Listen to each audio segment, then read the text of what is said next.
弟兄姊妹平安，今天是2026年的2月11号。今天的经文是诗篇119篇105节到112节，箴言第6章第6节到23节，约翰福音第8章12节到40节。今天要跟大家分享的主题是世界之光。智慧的言语就像一道亮光射进了人生，使人因为领受的智慧而有了亮光。虽然我们知道旧约圣经当中的智慧之言箴言是所罗门王时期所留下来的作品，但是我们相信这也是上帝透过所罗门王以及当时候的智慧言语留下来提醒世人的，成为我们追求信仰生活的一盏明灯。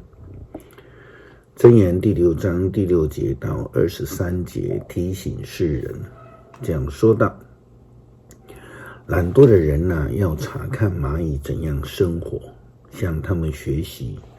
他们没有领袖，没有官长，没有统治者，可是他们在夏天储备粮食，在收割时准备过冬。懒惰的人你要睡到几时呢？你几时才起来呢？你说我只要打个盹，睡个觉，抱着手休息片刻。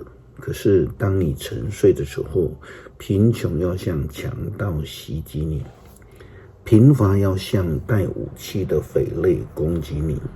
无赖邪恶的人到处撒谎，他们挤眉弄眼，手足传情，无非要欺骗你。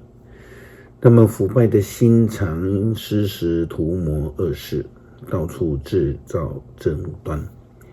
因此灾祸要突然临到他们，他们要遭受致命的伤害。有7件事是上主所憎恨，是他所不能容忍的，就是傲慢的眼睛，撒谎的舌头，杀害无辜的手，策划阴谋的心，奔走邪路的腿，编造假证，在朋友间挑拨是非。年轻人要谨守父亲的训诫，不要忘记母亲的教导。你要把他们的话铭刻在心，系在脖子上。他们的教训要引导你的旅程，黑夜保守你，白天陪伴你。他们的训诲是亮光，他们的管教只是人生的道路，会使你远避荡妇和别人妻子的甜言蜜语。耶稣基督他降世是上帝应许的同在，成为以马内利的耶稣基督为世人带来的盼望，就如同他自己也这样对众人宣告：我是世界的光。约翰福音第8章12节到40节，耶稣基督这样子的说道。耶稣又对大家说：我是世界的光，跟从我的就会得着生命的光，绝不会在黑暗里走。法利赛人对他说：你在为自己作证，你的证言是无效的。耶稣说：即使我为自己做见证，我的证言是真实的，因为我知道我从哪里来，要往哪里去。你们却不知道我从哪里来，要往哪里去。你们以人的标准来判断人，我却不判断任何人。即使我判断人，我的判断也是正确的，因为我不是独自判断，而是那一位差我来的父亲跟我一起判断。你们的法律书上记载着，有2个人见证相符，他们的见证就算有效。我为自己做见证，那位差我来的父亲也为我做见证。于是他们问说：你的父亲在哪里？耶稣回答说：你们不认识我，也不认识我的父亲。如果你们认识我，也就会认识我的父亲。这些话是耶稣在圣殿的库房里教导人的时候说的。当时候没有人逮捕他，因为他的时候还没有到。耶稣又对他们说，我要走了，你们要寻找我，可是你们将死在自己的罪中，我去的地方你们不能去。犹太人的领袖就对他说，我去的地方你们不能去，难道他要自杀吗？耶稣说，你们从地上来，我从天上来。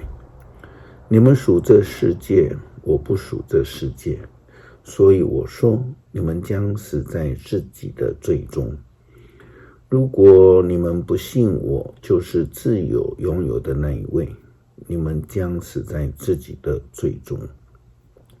耶稣基督不但成为了世界的光，他用他的诫命话语引导人走向光明，他自己也成为了那一条通往永生的道路，引领人走义路，进入上帝永恒生命的应许当中。